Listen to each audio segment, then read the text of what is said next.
Welcome back, everybody, to another deep dive. Yeah. And today we're going to be deep diving into divorce. Oh, interesting. But not like, the legal side of it or the financial side of it. No, all that stuff. Right. We're going to be taking a look at a transcript from a men's support group call. Okay.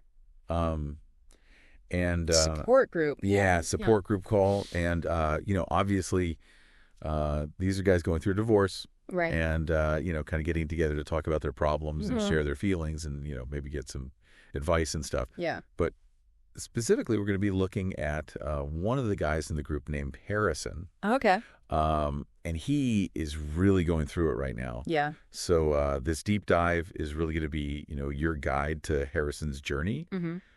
And hopefully we can, extract some Insights, for the listeners. along the way. Exactly. Exactly. I think what makes this transcript so interesting is it's raw and it's honest. It's not like a polished article or a book or something like that. We're really getting to hear these guys just talk. Right. And so it's like we're flies on the wall, just listening to these real people go through this huge life change. Exactly. And I mean, It's raw, you know? Yeah. And it's human. Yeah.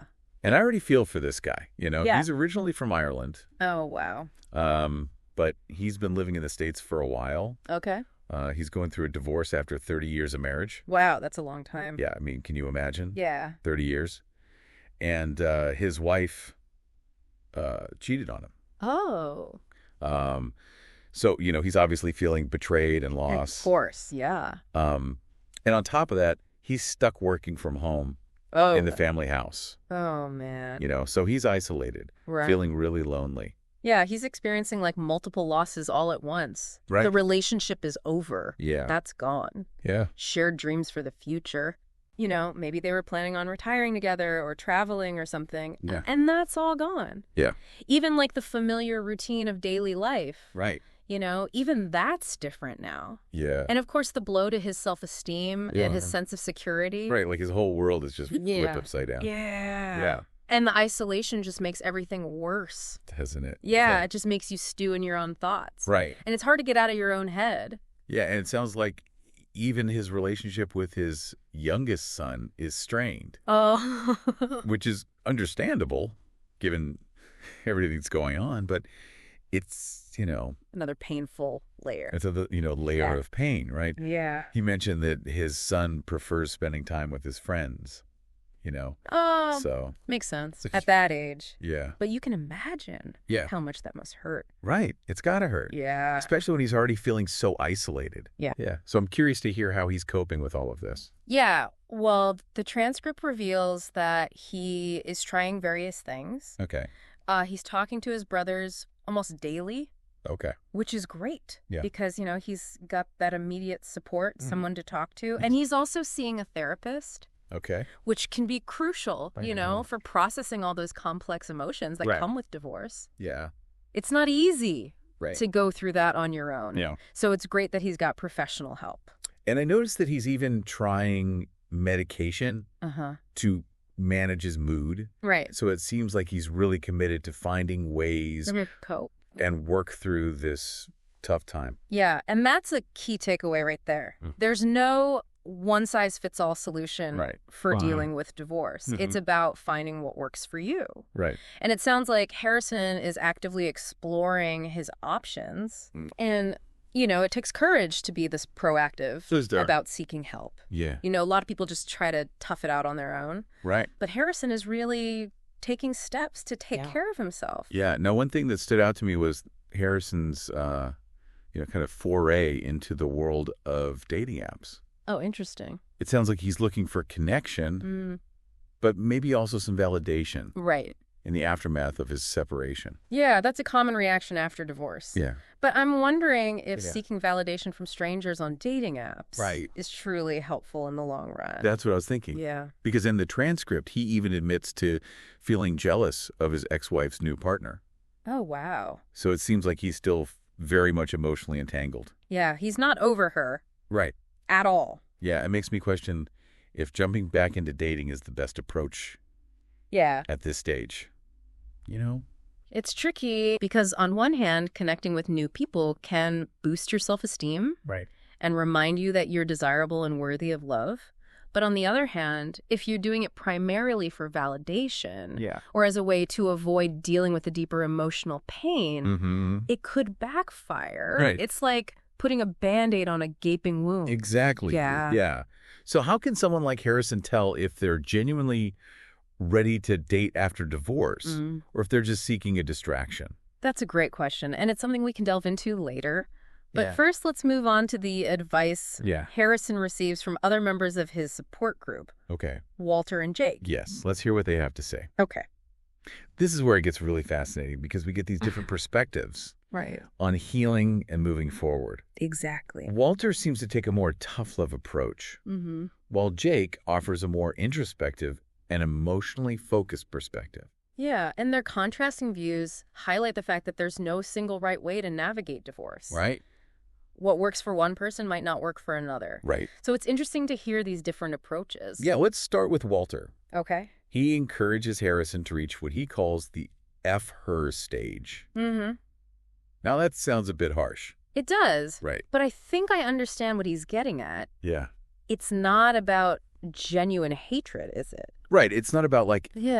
actually hating your ex. No, it's about achieving emotional detachment from your ex. Okay. It's about reaching a point where you no longer define yourself in relation to her Okay. or allow her actions to dictate your emotional state. Mm-hmm. It's about reclaiming your own identity Right, and yeah. sense of self. So it's more about indifference than anger.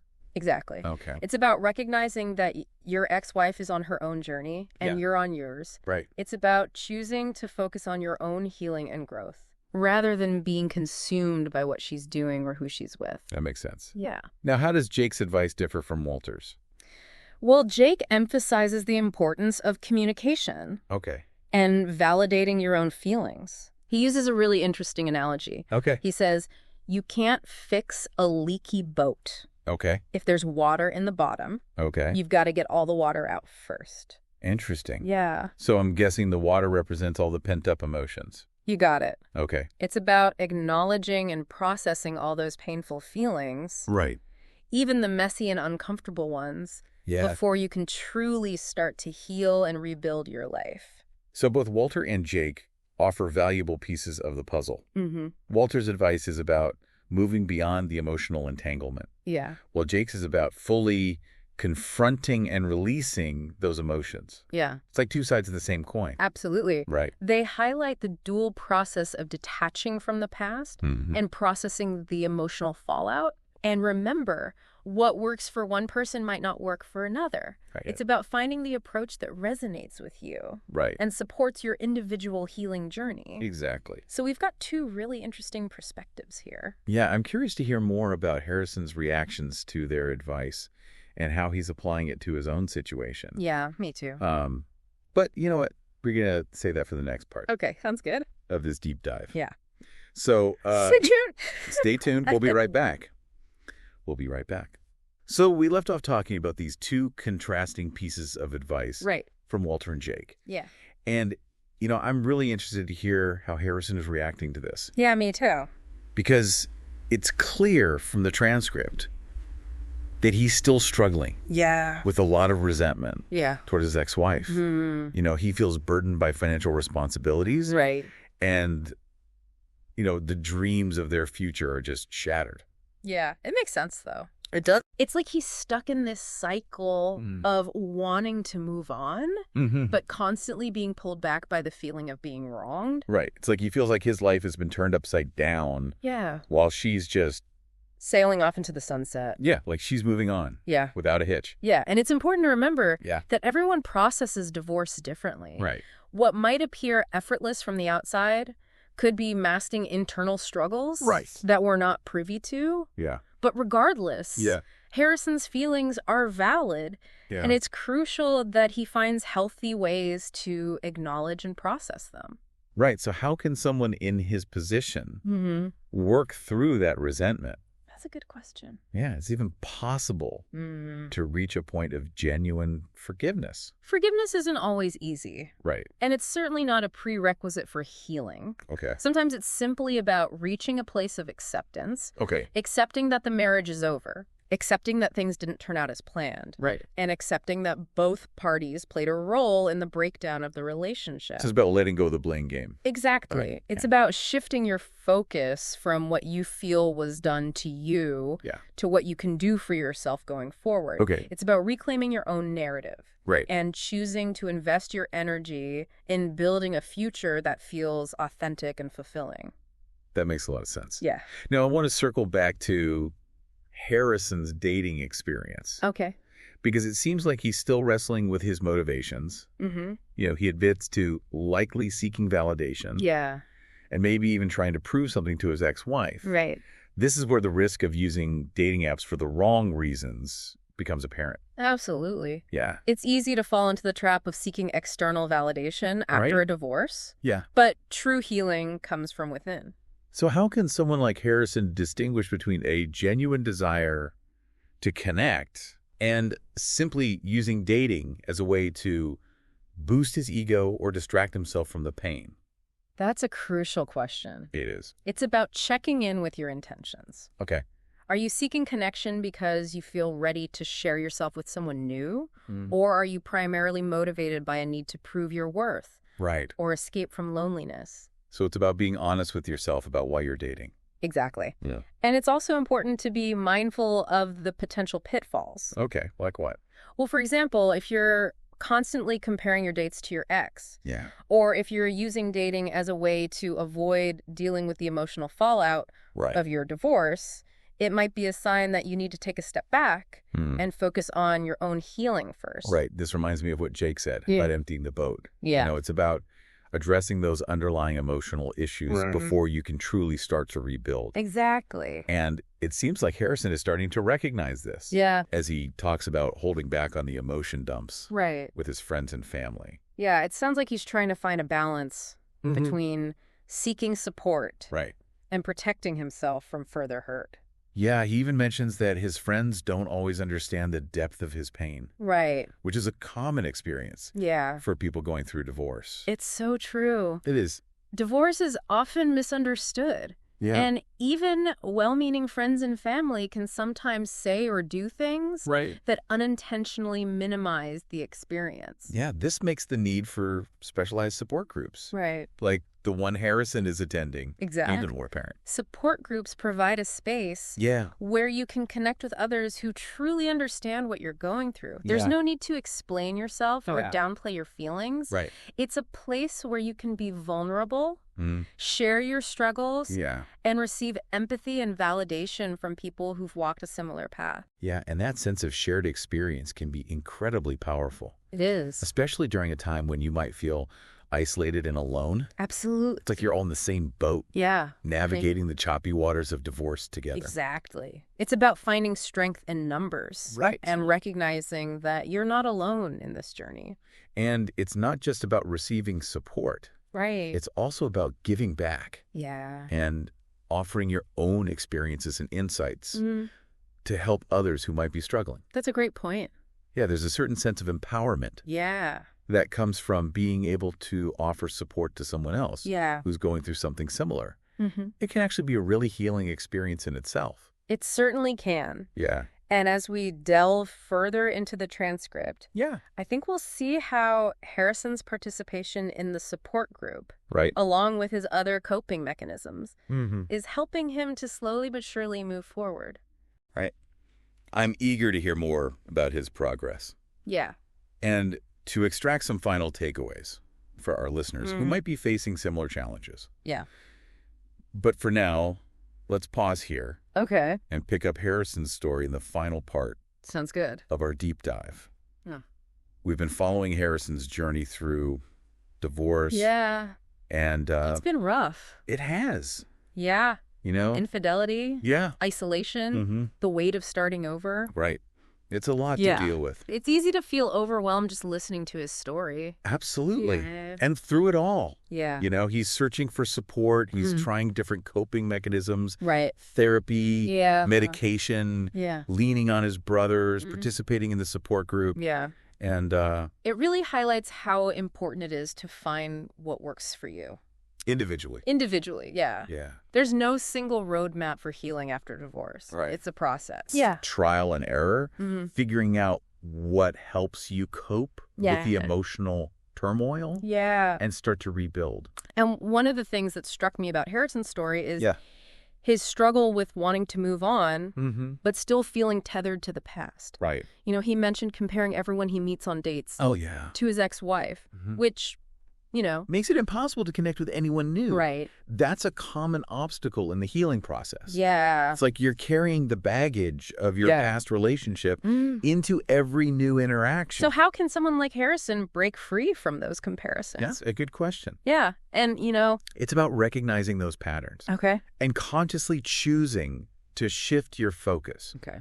Instead of looking for someone who fits the mold of your ex, try to approach each new encounter with an open mind and a willingness to see the individual for who they are. That's easier said than done, though. It takes effort and a certain level of self-awareness. Right. It can also be helpful to explore the underlying reasons for those comparisons. Okay. Are you holding on to an idealized version of the past? Are you afraid of repeating past mistakes? Understanding those deeper motivations can help you to move forward with more clarity and intention. That makes sense. Yeah. Now, speaking of moving forward, I'm curious to know if Harrison has found any sense of hope for the future. Yeah. Amidst all of this pain and uncertainty. While he's still in the thick of it, there are glimpses of hope in his words. Okay. He expresses a desire to focus on his children, to rebuild his life, and to eventually find happiness again. Okay. He even mentions that some days are better than others, which is a sign that he's starting to experience some glimmers of light amidst the darkness. And it's encouraging to hear that. It is. You know, he's having those good days. Yeah. Even if they're fleeting. Yeah. It shows that healing is possible, even when it feels impossibly far away. It's not a linear process. Right. You know, there will be setbacks. There will be days when the grief feels overwhelming. Yeah. But with time and support, it is possible to emerge from the darkness stronger and more resilient than before. And I think that's the key takeaway from Harrison's story. Yeah. You know, divorce is a painful and challenging experience. It is. But it doesn't have to define you. Right. It's an opportunity for growth, for self-discovery, and for building a new life that feels authentic and fulfilling. Exactly. So what's the one piece of advice you would give to someone like Harrison or anyone listening who might be going through a similar experience? Be kind to yourself. Okay. Allow yourself to grieve the loss of the relationship. Seek support from those you trust. Yeah. And remember that healing takes time. There will be ups and downs. Yeah. But with each step forward, you're moving closer to a brighter future. That's such a hopeful message to end on. Yeah, it is. And it reminds me of a quote I once heard. Oh, yeah.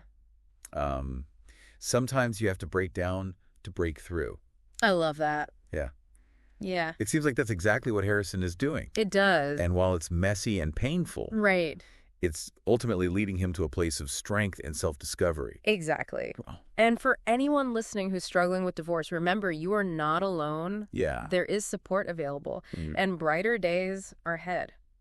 Thank you for joining us on this deep dive into the complexities of divorce. Yeah, thanks for listening. We hope Harrison's story has offered some insights and perhaps even a glimmer of hope. Yeah. Until next time. Yeah. Keep exploring.